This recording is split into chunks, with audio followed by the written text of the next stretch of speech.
What if I told you the secret to unlocking decades of family stories could be found in a plant of blackberries? Sounds a bit strange, right? But I'm on my balcony, I'm watching the sunset, I'm eating these incredible sweet Caroline blackberries. They're from Costco.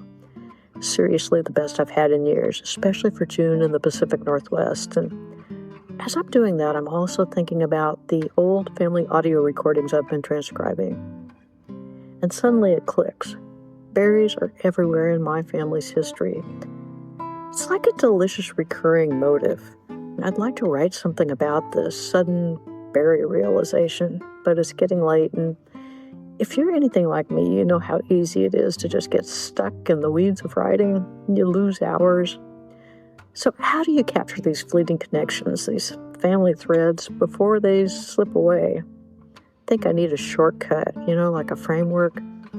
What if I used a template?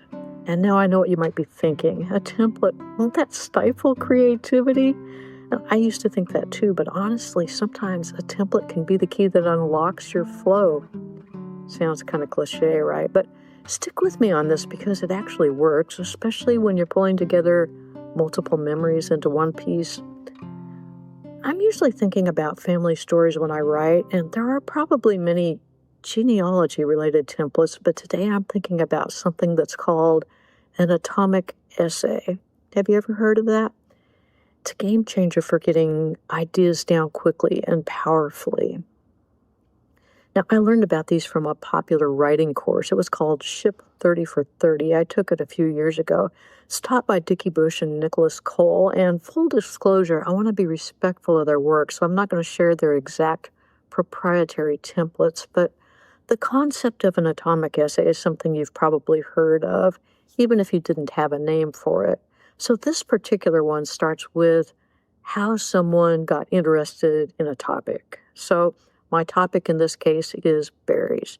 And the basic framework I'm playing with looks something like this. You start with a personal connection and you say, I wouldn't call myself an expert in berries, but I've spent time reading and learning about them. And here's how I first got interested in the whole berry scene. This is where you draw the reader in. And then you share a core story or insight. That would be the meat of the essay. And then you end with a forward-looking statement or call to action, something like, and here's my goal over the next period of time regarding berries. Like you're going to tell people what's next, what's your takeaway. So the actual template from the course is a little more detailed naturally, but that gives you the basic idea.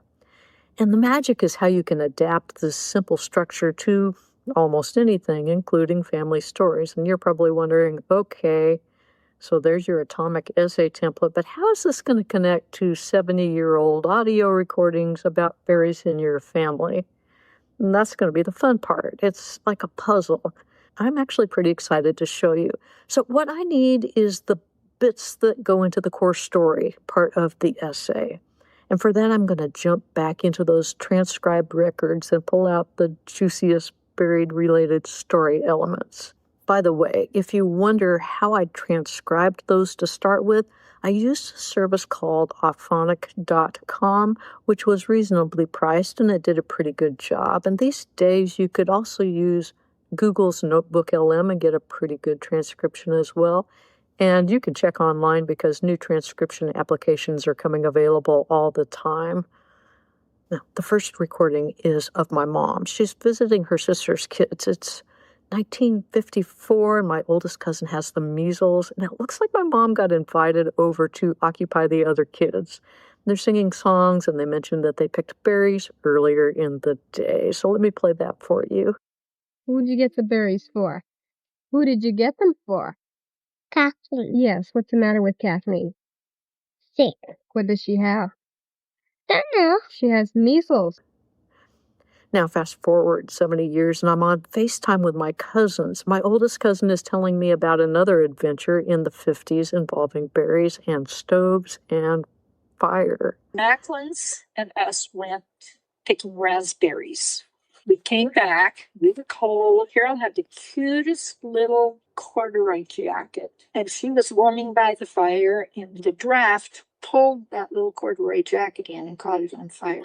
Carol did not realize that she was on fire, but Kathleen saw it and screamed. Esther picked up a throw rug, wrapped her up, and rolled her on the floor. You'll notice there was some narration around that because it's actually from my cousin's memorial service last year. I didn't know this before, but one of the most gratifying things you can ever do is create a video of somebody's life that causes friends and family to burst out laughing at the memorial service, especially if you know it would make the loved ones smile as well. That was really great. And then at that same memorial service I mentioned a minute ago, my cousin's husband talks about how fond my cousin was of huckleberries. Even after her coat caught on fire back in the 50s, she kept right on picking berries, so I think I'll add that to my core story as well. I love nothing more than to go out looking for huckleberries. And it was just before the big freeze was coming in, and she said, Dwayne, we just need to go and see if there's any left. And I said, but Carol, it's raining. I mean, it was a pretty heavy rain. So we get up there and it was raining even heavier on Mount Hood. We ended up finding the huckleberries. After about 2 hours of that, we said, we've got to take a break. And it was raining so heavy that when we sat down on a log, we would pour the water out of our shoes. But yet she said, okay, just a little longer. Okay, so after pulling all these threads together, how did it turn out? Well, here's the atomic essay that emerged from those family berry stories.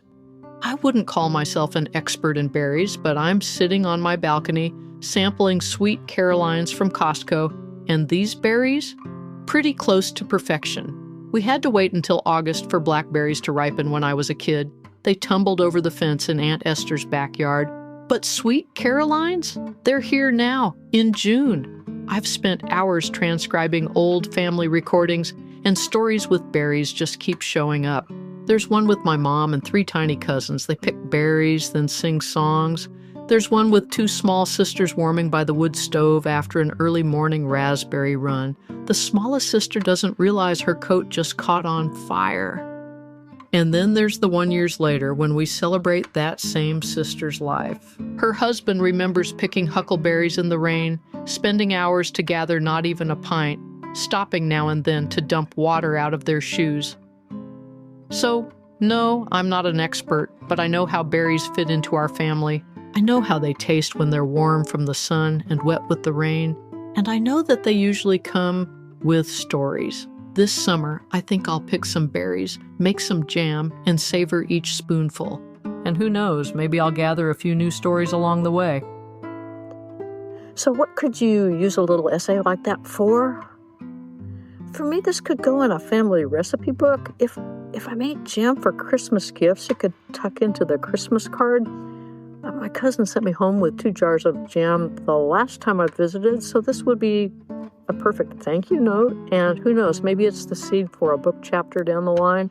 The point is these small, focused pieces of writing sparked by family memories and framed by a simple template, they can have many uses. So I'm wondering what family stories are waiting in your recordings or memories that an atomic essay could bring to life. Let me know in the comments below. And hey, if you have old recordings like these and you're wondering how to even begin cleaning them up and, maybe they have background noise or they're not quite loud enough, it pays to learn some basic audio editing. Software like Audacity is free, or even video editing software helps. And for quick fixes, without a steep learning curve, Auphonic.com is great for that as well. They have a free tier, so I'll drop a link in the show notes for that. I'll talk with you again soon. Need to go get some berries? They are no Just on the road. Were they, Carol? They are Who'd you get the berries for? Kathleen. Yes, what's the matter with Kathleen? Sick. What does she have? Don't know.